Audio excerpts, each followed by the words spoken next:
మార్చి ఆఖరి వారంలోనే అధిక ఉష్ణోగ్రతలు నమోదవుతున్నాయి. వడగాలులు వీస్తున్నాయి. దీంతో మార్చి నెలలోనే తీవ్రమైన ఉక్కపోతతో ప్రజలు అల్లాడిపోతున్నారు. తెలుగు రాష్ట్రాల్లో ఎండలు టారెత్తిస్తున్నాయి. పలు జిల్లాల్లో ఉష్ణోగ్రతలు 42 డిగ్రీల మార్కును దాటాయి.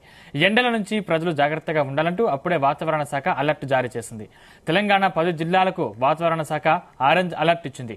సాధారణం మార్చి నెలలో వడగాలులు రావడం చాలా అరుదు. అయితే గ్లోబల్ వార్మింగ్ పరిస్థితుల కారణంగా ప్రస్తుతం మార్చిలోనూ వడగాలులు వస్తున్నాయని నిపుణులు చెబుతున్నారు. వేసవి పరిస్థితుల్ని ఎదుర్కొనేందుకు ప్రజలు తగిన విధంగా సిద్ధం కావాలని సూచించారు.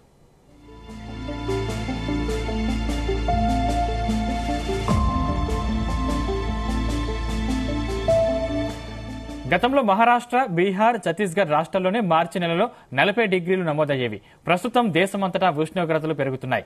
ఆ 3 రాష్ట్రాలతో పాటు తెలంగాణ, ఆంధ్రప్రదేశ్, రాజస్థాన్, గుజరాత్, మధ్యప్రదేశ్, ఒడిశా సహా మొత్తం 9 రాష్ట్రాల్లో 40 డిగ్రీలు దాటుతున్నాయి.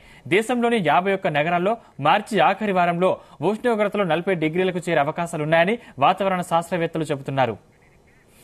ఉష్ణోగ్రతల్లో పెరుగుదల, వడగాలులకు వాతావరణ పరిస్థితుల్లో మార్పులే కారణం. గాలిలో పెరుగుతున్న కాలుష్యం కారణంగా వాతావరణం వేడెక్కుతుంది. దేశంలో సగటు ఉష్ణోగ్రతలు పెరుగుతున్నాయి. పట్టణాలు, నగరాలు పెరగడం, వేగవంతమైన పారిశ్రామికీకరణ, కాలుష్య ఉద్గారాలు అధికం కావడం ఎందుకు కారణం?